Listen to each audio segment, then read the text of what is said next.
L'histoire d'Élie et d'Élisée.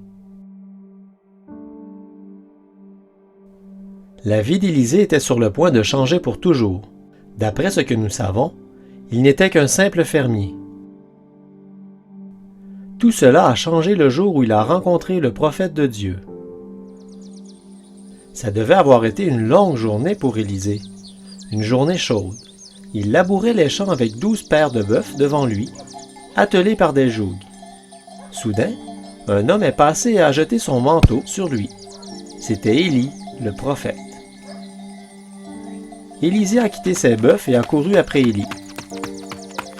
Il a dit, « Laisse-moi embrasser mon père et ma mère, et je te suivrai. » Élie lui a dit d'y aller.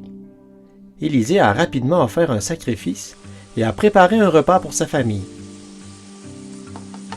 Frère Branham a dit que ce sacrifice montrait que toutes les choses du monde étaient mortes derrière lui.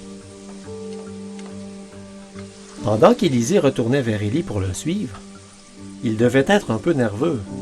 Cela marquait le début d'une nouvelle vie pour lui. Plus rien ne serait comme avant. Leur voyage a débuté dans la ville de Gilgal. Élie a dit à Élisée de rester là-bas parce que le Seigneur l'envoyait à la ville de Béthel. Mais Élisée n'allait surtout pas quitter le prophète à ce moment-là. « L'Éternel est vivant et ton âme est vivante. Je ne te quitterai point. » Les deux ont donc descendu à Béthel ensemble. La même chose est arrivée à Béthel, quand le Seigneur a de nouveau demandé à Élie de se rendre à Jéricho, puis au Jourdain. Chaque fois, Élisée a refusé de se séparer d'Élie. Même si, à chaque endroit, Élie lui a dit de rester, Élisée ne s'est jamais découragé. Il savait qu'il suivait le prophète de Dieu. Il n'allait surtout pas abandonner maintenant. Élisée a suivi Élie jusqu'au fleuve du Jourdain. Pendant que les deux hommes contemplaient ce puissant fleuve, 50 hommes les surveillaient de loin. Élie a pris son manteau et a frappé les eaux de ce grand fleuve. Les eaux se sont séparées et les deux prophètes ont traversé le fleuve à sec. Élie a dit à Élisée, « Demande ce que tu veux que je fasse pour toi, avant que je sois enlevé d'avec toi. » Élisée a répondu, « Qu'il y ait sur moi, je te prie, une double portion de ton esprit. » Élisée demandait une chose difficile, mais Élie lui a dit que si Élisée le voyait pendant qu'il serait enlevé, cela lui serait accordé. Tu peux imaginer Élisée. Il suivait Élie de près après cela. Les deux ont continué à marcher en parlant, quand tout à coup un char de feu et des chevaux de feu sont apparus. Sous le regard d'Élisée, Dieu a enlevé Élie dans le ciel dans un tourbillon. Élisée était maintenant seul, mais il savait que l'Esprit de Dieu l'accompagnait. Élisée a pris le manteau d'Élie et s'est tenu sur le bord du Jourdain. Cette fois-ci, c'est Élisée qui a frappé les eaux. Il a dit, « Où est l'Éternel, le Dieu d'Élie? » Tout comme elle l'avait fait auparavant, les eaux se sont séparées et Élisée a traversé le puissant Jourdain. Les 50 hommes le surveillaient toujours, alors il savait que l'esprit d'Élie était maintenant sur Élisée.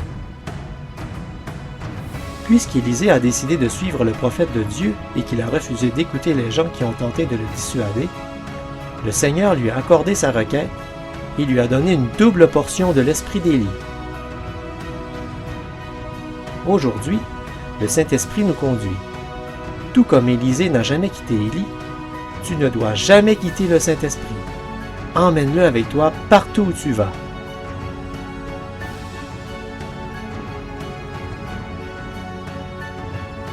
Tu peux lire cette histoire dans 1 Roi, chapitre 19, versets 16 à 21, et dans 2 Rois, chapitre 2, versets 1 à 15.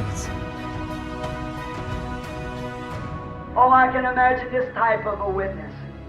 One day he started off and he seen Elijah and he threw his mantle over him and blessed him and he killed the oxen, made a sacrifice showing that all the things of the world was dead behind him. Oh, je m'imagine ce genre de témoin. Il commence sa journée et il voit Élie. Élie a jeté sur lui son manteau et l'a béni. Alors il a tué les bœufs qu'il a offerts en sacrifice montrant ainsi que toutes les choses du monde étaient mortes derrière lui. That's the way to come to God. Kill everything behind you, burn all the bridges. Don't lay that bottle up so you find it tomorrow, and don't lay this other thing up so you find it tomorrow. Get rid of the thing, burn up! C'est comme ça qu'il faut venir à Dieu. Tuez tout ce qu'il y a derrière vous. Brûlez tous les ponts. Ne rangez pas cette bouteille afin de la retrouver le lendemain. Ne rangez pas cette autre chose afin de la retrouver le lendemain. Débarrassez-vous de la chose. Brûlez-la. Amen. Be a real witness. Come out, brother, barefooted. That's the way. Amen. Excuse those expressions, but that's the only way I know how to say it. Amen. Soyez un vrai témoin. Sortez les pieds nus, frère. C'est comme ça qu'il faut faire. Excusez cette expression, mais je ne sais pas le dire autrement.